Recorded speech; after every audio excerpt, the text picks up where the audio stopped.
What is up, YouTube? It's your boy Angel, and today's video I'm going to talk to you about the workout I did the other day.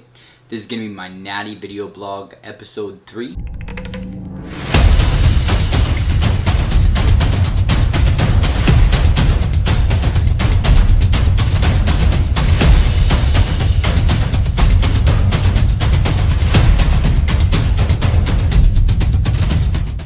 So in today's video I'm going to talk to you about the workout here.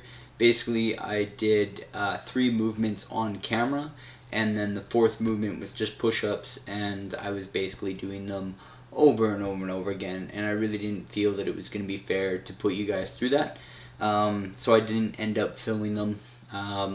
So the other thing that I'm going to be talking to you about is going to be a little bit about my plans in regards to intermittent fasting and just my general overall experience throughout the week with that. Right now I am attempting to try to do a 10-day fast, but what I found out 3 or 4 days ago is that I need to really prep up for it. In the past, I've done 5 days of fasted state and had little to no issues in regards to like breaking the fast early, just because I wasn't feeling good or whatever. For the most part it was very manageable. Ultimately for me, what I want to see within these intermittent fasted states is that I just get emotional and mental clarity. I find that when I do a fast, I just gain so much personal insight, self-awarenesses that are just really personally beneficial.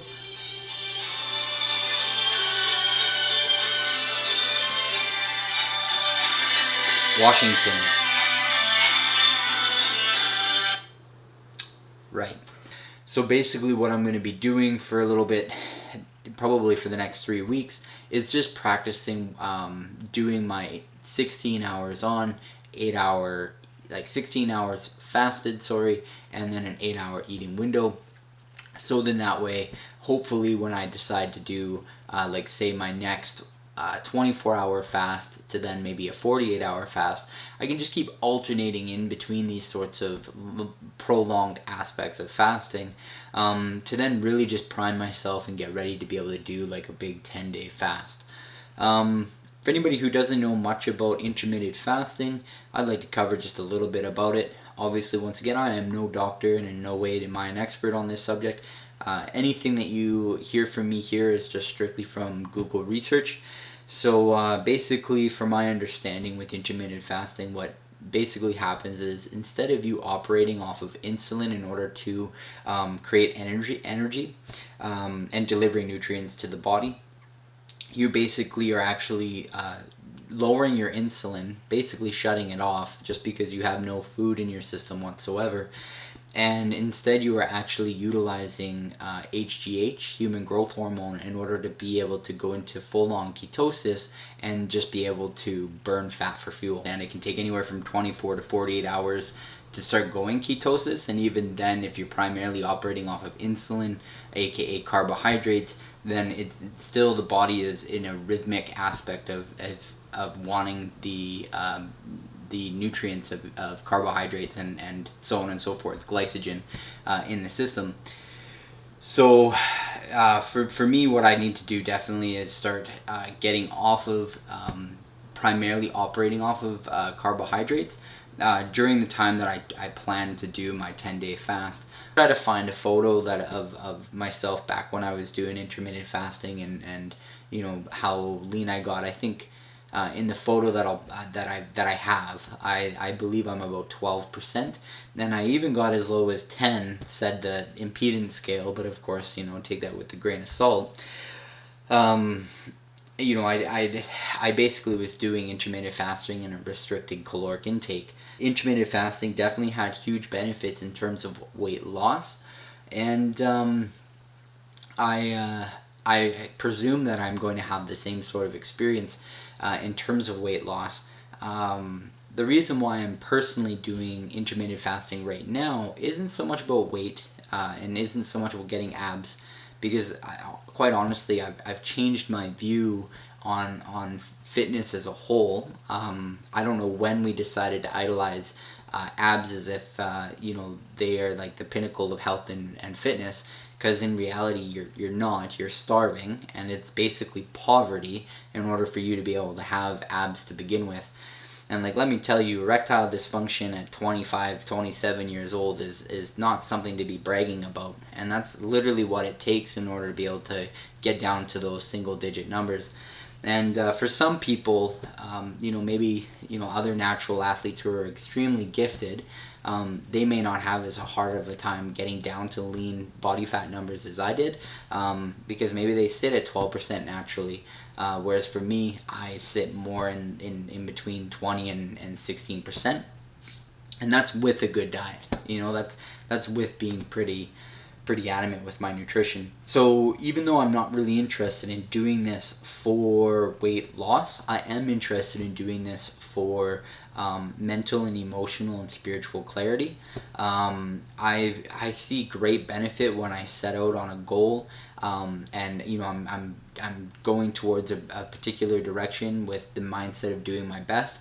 I find that like just having that sort of structure really creates good mental strength. I also see a massive shift in my energy levels in terms of how hyperactive I am. I tend to slow down quite a lot, and I tend to just have more deeper philosophical thoughts, and I tend to do things a little bit slower, which for me is actually kind of a blessing in disguise, because everything I do usually with intensity.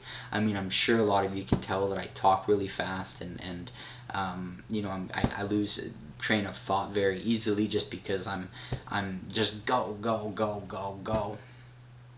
Blame it on my ADD, whatever you want to call it. Don't really give a shit. So, obviously with that calming down and gaining a lot of emotional and mental clarity, I'm not saying that you become a fucking enlightened human being because you've done fasting. It's just you're no longer dependent upon food in the same light.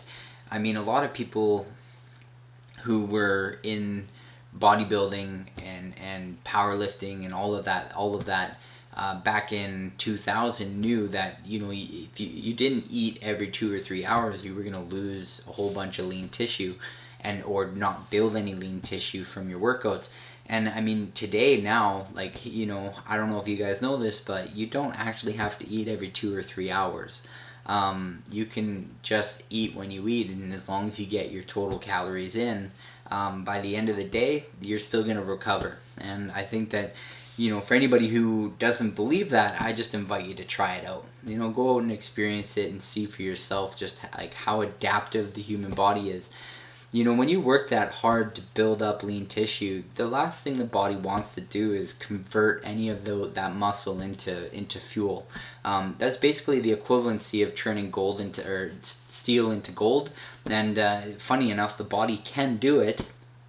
It's just highly toxic and very expensive. So it's going to do everything it can do to maintain you having muscle on your frame. And then it's going to do that through human growth hormone and increasing of testosterone. So fasting has this tendency to be able to do that. Anyway, I'm kind of rambling on and on and on. I haven't even gotten to the workout yet. And, once again, how I choose to put this video all together, I have no freaking idea. But when you guys get it, hopefully it's nice and polished and things make sense.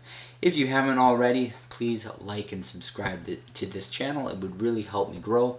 And anyway, here's the workout, and hope you guys are having a wonderful day. So this is the TRX Row. With this, what you can do is you can change the difficulty based upon how upright you are standing or leaning.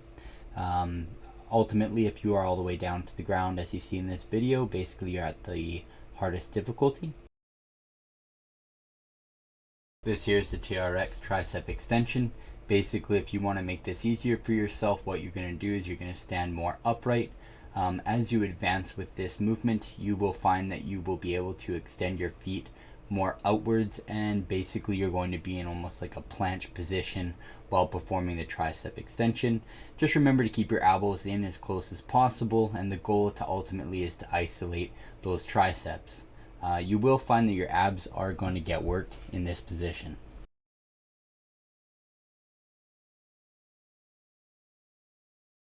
So this here is the Unilateral Keg Squat. Basically what you're going to do here is you're going to place one hand on the very bottom of the keg, and then the other hand is going to be on the side of the keg. The hand that is actually on the side of the keg closest to your face is going to be the shoulder that you are going to be putting the keg upon. Something to consider here is that this keg is actually filled with water, and basically you're going to be doing this in a unilateral approach, and so the weight's going to be uneven, and you're basically going to have to be stabilizing yourself, but also this water is going to be moving up and down or back and forth inside the keg as you come squatting down. What you can see here is that I'm actually having to readjust my squat, and not every time was I hitting depth, mainly because I was losing my balance.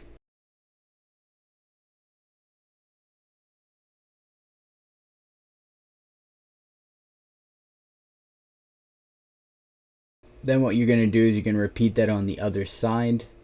Basically, it's just repeating what you did on the other side. And this time what I do is I actually hold on to the keg on both sides at the top. This actually allows it to be a little bit more stable, and I just wanted to give an opportunity to showcase that to you guys.